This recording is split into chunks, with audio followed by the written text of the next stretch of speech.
Hello বন্ধুরা, আসসালামু আলাইকুম। আমি আছি যাত্রাবাড়ি সেই ইব্রাহিম ভাইয়ের ঘরে। তো ইব্রাহিম ভাইয়ের ঘরে আজকে কিন্তু একটা সুস্বাদু খাবার, সেই কদবেলগুলি এতটাই সুন্দর কদবেল। আগে আজকে আসছে অনেক বড় বড় কদবেল।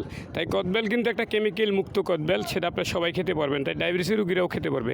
তাই বন্ধুরা, ইব্রাহিম ভাইয়ের ঘরে আজকে কিন্তু একটা, ইব্রাহিম ভাইয়ের ড্রেসটাও অনেক সুন্দর, সাদা মনের মানুষ, তাই পরনের সাদা ড্রেস, সাদা লুঙ্গি, সাদা শার্ট।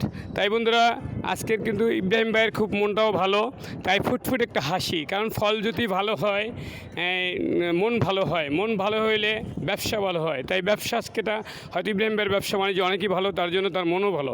তাই ইব্রাহিম ভাইয়ের ঘরে আপনি আসবেন, আইসা আপনারা কম দামে কিনতে পারবেন। কারণ ওনার নিজের বাগানের ফলগুলি অনেক সুস্বাদু এবং এই রুচি জাতীয় খাবার, এটা কিন্তু মেয়েরা অনেক পছন্দ করে। তাই কদবেল কিন্তু সব ফ্যামিলিতেই পছন্দ করে, বেশি ক্ষেত্রে মেয়েরা। তাই মেয়েরা এই কদবেলগুলি অনেক পছন্দ করে, সুস্বাদু একটা খাবার। তাই বন্ধুরা, আপনি সবাই ইব্রাহিম ভাইয়ের ঘরে সেই কদবেলগুলি